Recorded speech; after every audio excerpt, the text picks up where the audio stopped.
Cancer Healer Center, a new beginning. ఈ రోజు SLBC tunnel దగ్గరికి బీజేపీ ఎమ్మెల్యేల బృందం రాబోతోంది. హైదరాబాద్ నుంచి ఎస్ఎల్బీసీకి బయలుదేరబోతున్నారు బీజేపీ లీడర్స్. టన్నెల్ ప్రమాద స్థలాన్ని పరిశీలించబోతున్నారు నేతలు. రెస్క్యూ ఆపరేషన్ వివరాల్ని అడిగి తెలుసుకోనున్నారు ఎమ్మెల్యేలు.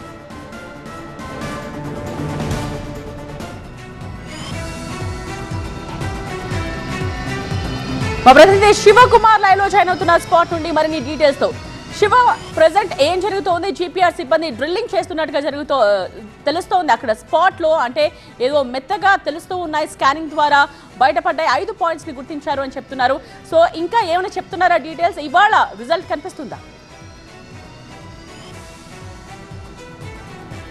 8వ రోజు ఈ ఎస్ఎల్బీసీ టన్నెల్లో రెస్క్యూ ఆపరేషన్ అనేది తుది దశకున్నట్లుగా అయితే ఇక్కడ అధికార యంత్రాంగం అంతా భావిస్తున్నటువంటి సిచ్యువేషన్ అయితే కనిపిస్తోంది. అయితే నిన్న సాయంత్రం తర్వాత ఏదైతే ఎన్జీఆర్ఐకి సంబంధించినటువంటి గ్రౌండ్ పెనిట్రేటింగ్ రాడార్ కొంత 5 స్పాట్స్ను అయితే గుర్తించడం జరిగింది. ఈ అనుమానిత 5 స్పాట్స్లో నిన్న సాయంత్రం నుంచి కూడా ఇటు సింగరేణితో పాటుగా ఎన్డీఆర్ఎఫ్ అలాగే మిగిలినటువంటి సహాయక బృందాలు డ్రిల్లింగ్ చేపడతా ఉన్నాయి.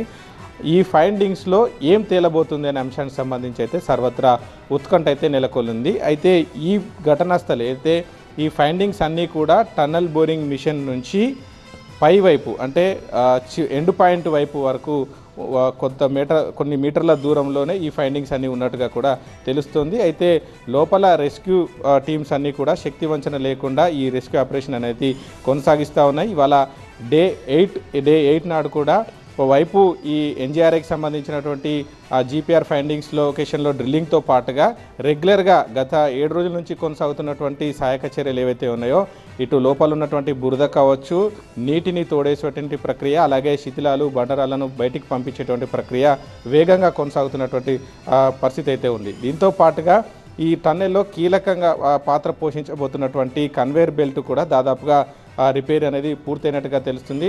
మరికొన్ని గంటల్లోనే ఈ కన్వేయర్ బెల్ట్ కూడా అందుబాటులోకి వస్తే ఈ శిథిలాల తొలగింపు అనేది మరింత వేగంగా జరిగేటువంటి అవకాశం అయితే ఉంది. అయితే పెద్ద మొత్తంలో ఇటు సింగరేణి కావచ్చు, ఎన్డీఆర్ఎఫ్ బృందాలంతా కూడా ఈ టన్నెల్లో సహాయక చర్యల్లో భాగస్వామ్యమైనటువంటి సిచ్యువేషన్ని కూడా మనం చూస్తున్నాం. దీంతో పాటుగా నిన్న అనుమానిత 5 ఫైండింగ్స్ ఏవైతే ఉన్నాయో ఆ ఫైండింగ్స్ సంబంధించి కూడా ఏమైనటువంటి అంటే ఈ 8 మంది ఆచూకీ లభించేటువంటి అవకాశం ఉంటుందన్నటువంటి ఒక ఆలోచనతో పెద్ద మొత్తంలో ఈ అయితే ఎస్ఎల్బీసీ టన్నెల్ పరిసర ప్రాంతాల్లోకి అయితే ఆక్సిజన్ అలాగే పూర్తి స్థాయిలో ఎమర్జెన్సీకి చికిత్స అందించేటువంటి ఎక్విప్మెంట్ కూడినటువంటి అంబులెన్స్లను కూడా సిద్ధం చేసినటువంటి సందర్భం అయితే మనకు కనిపిస్తుంది. మనం విజువల్స్లో చూస్తున్నాం.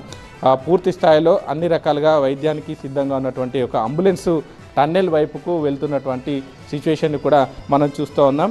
అంటే ఆ లోపల చిక్కుకున్న వాళ్ళు ఏ స్థితిలో ఈ ఫైండింగ్స్ ఒకవేళ ఎవరైతే అందులో చిక్కుకున్న వాళ్ళు బయటకు వస్తే మాత్రం వాళ్ళు ఏ స్థితిలో వస్తారో అన్నటువంటి అంశానికి సంబంధించి వారికి ప్రధానంగా అవసరమైనటువంటి ఆక్సిజన్ కావచ్చు, మిగిలినటువంటి చికిత్స అందించేందుకు ఈ అంబులెన్స్లను అయితే సిద్ధం చేశారు. ఇప్పటికే వైద్యులను కూడా ఈ టన్నెల్ వద్ద పిలిపించినటువంటి సందర్భం అయితే కనిపిస్తూ ఉంది.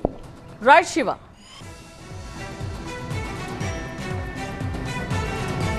Cancer Healer Center, a new beginning.